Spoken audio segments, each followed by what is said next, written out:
Hello, my name is Daniel Christian. I'm an AWS certified cloud solutions architect and a student at Ekascloud.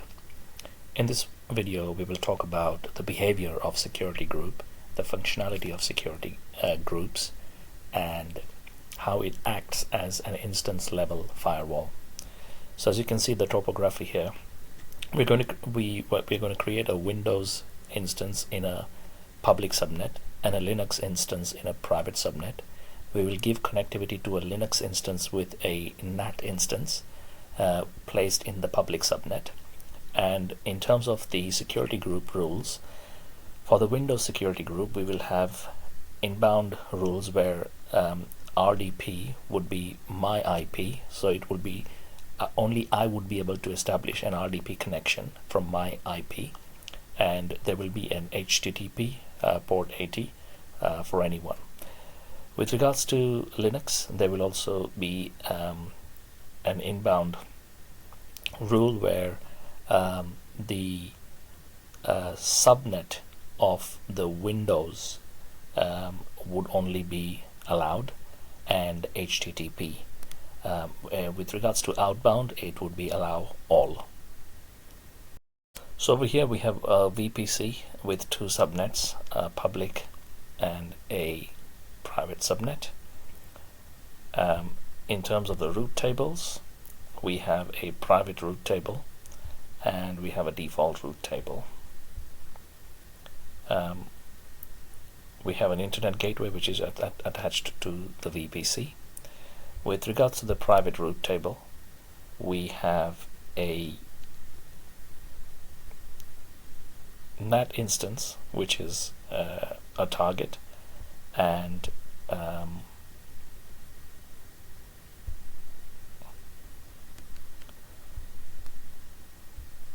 in terms of the subnet associations, it is associated with the private subnet.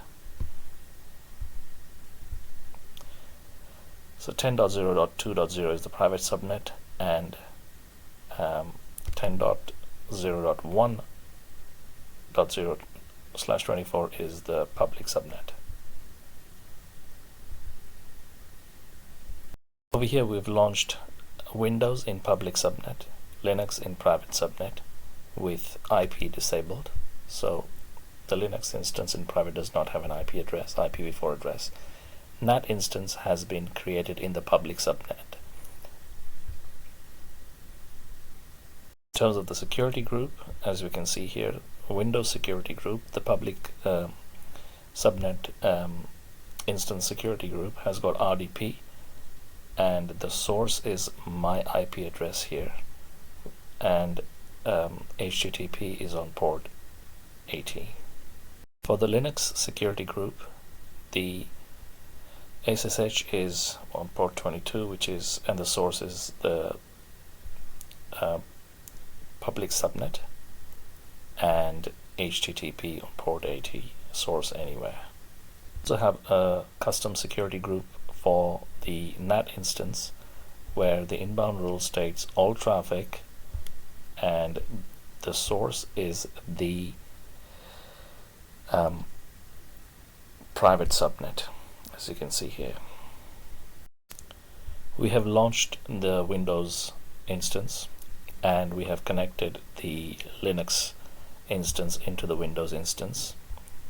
Because of the NAT instance, we already have the connectivity of the internet connectivity on the Linux instance here, which is running in the private subnet, and we have installed HTTP, and we will now test the HTTP, the web server which has been installed, and as you can see, this is the IP, the private IP, and we have been able to launch this web page onto the Windows instance from the Linux, which has been launched into the Windows instance as well. So the Linux has been launched into the Windows, and it has NAT instance connectivity